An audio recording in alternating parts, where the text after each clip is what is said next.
কিছুক্ষণেই বদলে যাবে ৩ জেলার আবহাওয়া, পশ্চিমবঙ্গে ঝমঝমিয়ে বৃষ্টি জানালো আলিপুর আবহাওয়া দপ্তর। হাঁসফাঁস গরমে রীতিমতো পুড়ছে দক্ষিণবঙ্গ। ঘর থেকে বাইরে বেরোনো দায়, বাড়িতে বসেই ঘেমে স্নান করে যাচ্ছে মানুষ। আপাতত বৃষ্টির মুখাপেক্ষী হয়ে রয়েছেন প্রত্যেকে। এবার বৃষ্টি নিয়েই বিরাট আপডেট দিল হাওয়া অফিস। ৩ জেলায় বজ্রবিদ্যুৎ সহ ঝড় বৃষ্টির সতর্কতা জারি করল আবহাওয়া দপ্তর। একদিকে দক্ষিণবঙ্গ যখন গরমের ঠেলায় বেসামাল, তখন উত্তরবঙ্গে ঝেঁপে বৃষ্টি হচ্ছে। প্রায় নিত্যদিনই বৃষ্টিতে ভিজছে উত্তরের জেলাগুলি। বৃহস্পতিবার উত্তরের ৩ জেলার জন্যই সতর্কতা জারি করেছে আলিপুর আবহাওয়া দপ্তর। আলিপুরদুয়ার, কোচবিহার এবং জলপাইগুড়িতে বজ্রবিদ্যুৎ সহ বৃষ্টির সতর্কতা জারি করা হয়েছে। ৩০ থেকে ৪০ কিলোমিটার বেগে ঝোড়ো হাওয়া বইতে পারে বলে জানিয়েছে হাওয়া অফিস।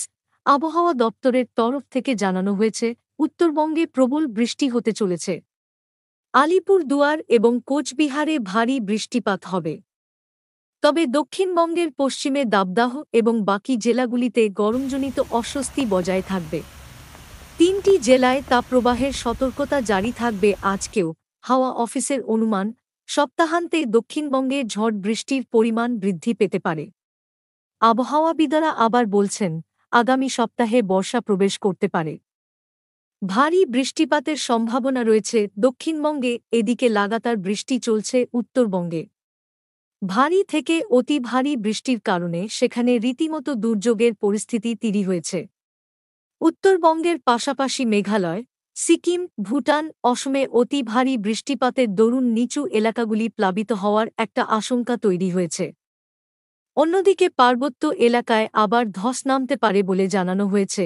বৃহস্পতিবার তথা আজও উত্তরের ওপরের দিকের ৫টি জেলাতে ভারী থেকে অতি ভারী বৃষ্টিপাতের সম্ভাবনা রয়েছে। দক্ষিণ দিনাজপুর এবং মালদহের কয়েকটি অংশে ভারী বৃষ্টি হতে পারে এদিন।